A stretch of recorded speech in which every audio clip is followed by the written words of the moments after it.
आज के दिन में ओवुलेशन हुआ, मान लीजिए आज ही के दिन पहुंच जाएगा फैलोपियन ट्यूब में, एम्पुला में आ गया। यदि मान लीजिए उसका फर्टिलाइजेशन हुआ तो वो यह अभी ओवुलेशन से लेकर के यह हफ्ते भर में पहुंच गया कहां पे, यूट्रस में। और यहां पर ये जो पहुंचा स्टेज था, क्या था वो, ब्लास्टोसिस्ट था। लगभग 100 सेल स्टेज था। और ये जाके यहां पर क्या हुआ अभी, इम्प्लांटेशन। इम्प्लांटेशन हुआ और जैसे ही इम्प्लांटेशन होता है ह्यूमन कोरिनिक गोनेडोट्रोपिन हार्मोन निकलना शुरू हो जाता है, जो जाके कार्पस ल्यूटेम को टूटने से बचाता है, टूटने नहीं देता उसको, ठीक है ना।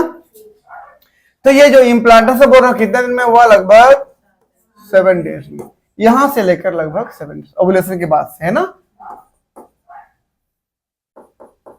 ओवुलेशन से लगभग 7 दिन में क्या हो गया, इम्प्लांटेशन हो गया, ठीक है।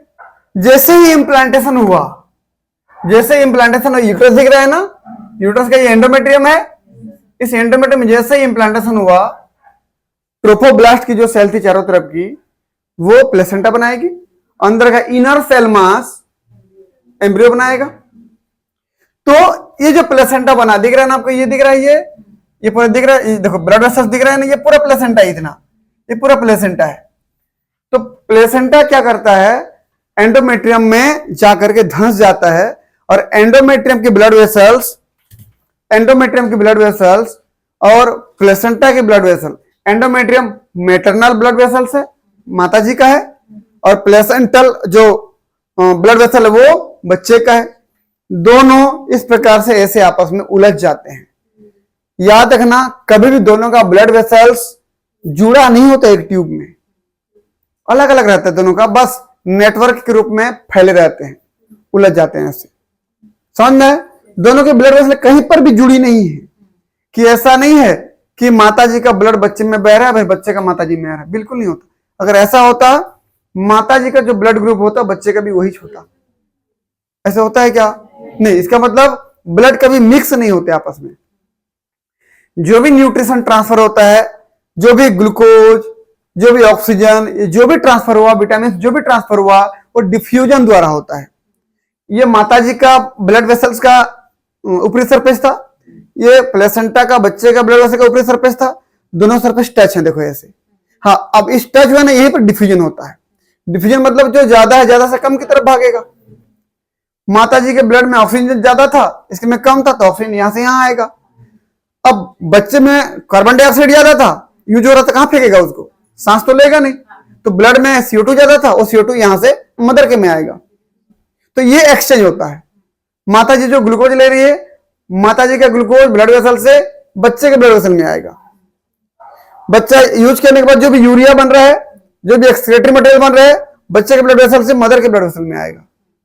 इस प्रकार से एक्सचेंज होता है। कभी ब्लड वेसल मिक्स, मतलब ब्लड एक ही ब्लड वेसल नहीं होता कि एक ही ट्यूब से जुड़ा हुआ है, ऐसा बिल्कुल नहीं होता है। और ये भी मत सोचना प्लेसेंटा मतलब ये जो ट्यूब आया, जिसको अम्बिलिकल कॉर्ड बोलते हो, ये जो अम्बिलिकल कॉर्ड होता है ऐसे फूंगा जैसे होता है, नहीं होता है।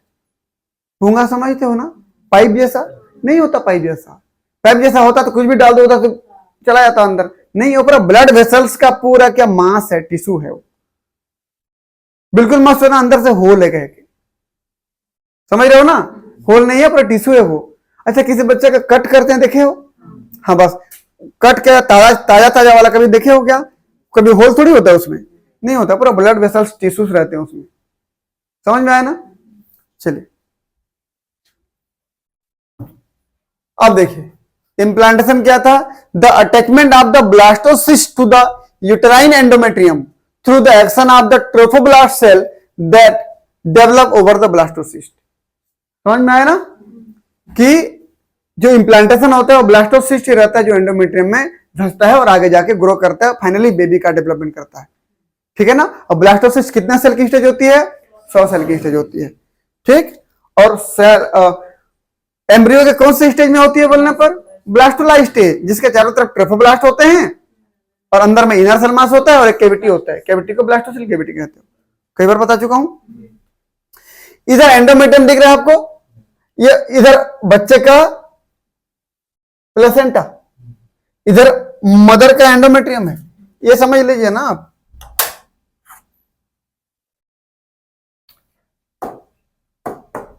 ये देखिए, ये इतना एंडोमेट्रियम को दिखाया गया, इतना दिख रहा है ना आपको, ये और ये बच्चे का जो प्लेसेंटा का पार्ट था ये दिख रहा है ना। ये क्या इन दोनों का ब्लड वेसल आपस में मिक्स हुआ है? क्या नहीं हुआ है, इनका ब्लड वेसल यहां तक गया, देखो ऐसे। अब ये समझ लीजिए, यहां तक ऐसे ऐसे आया है, समझ रहे हो ना, ये ऐसे ऐसे करके इतना में खत्म हो गया, जबकि इधर का ब्लड वेसल ऐसे आया, देखे देखो दिख रहा है ना। ये कभी ब्लड वेसल एक साथ मिक्स नहीं हुए, नेटवर्क की तरह रहते हैं, उलझे रहते हैं। हाँ, डिफ्यूजन होता है, जरूरत की चीजें मदर से बच्चे में ट्रांसफर होती है, डिफ्यूज होती है, और जो चीजें बच्चे को नहीं चाहिए, एक्सक्रेटरी मटेरियल, वो बच्चे से मदर के ब्लड वेसल में ट्रांसफर होता है। समझ में आया ना? ये जंक्शन है, दोनों का जंक्शन दिखाया हूं मैं यहाँ पर, ये जंक्शन में दिख रहा है ना आपको, इतना का स्ट्रक्चर दिखाया गया, समझे। अगर मैं बहुत सिंपल डायग्राम बनाने का प्रयास करूं तो सिंपल डायग्राम कैसे बनेगा, देखिए। तो आप ये समझ लीजिए, एंडोमेट्रियम का जो ब्लड वेसल्स होगा,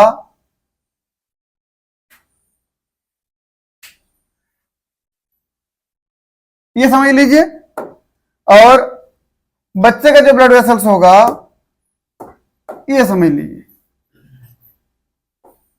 प्लेसेंटा के द्वारा जो जाएगा।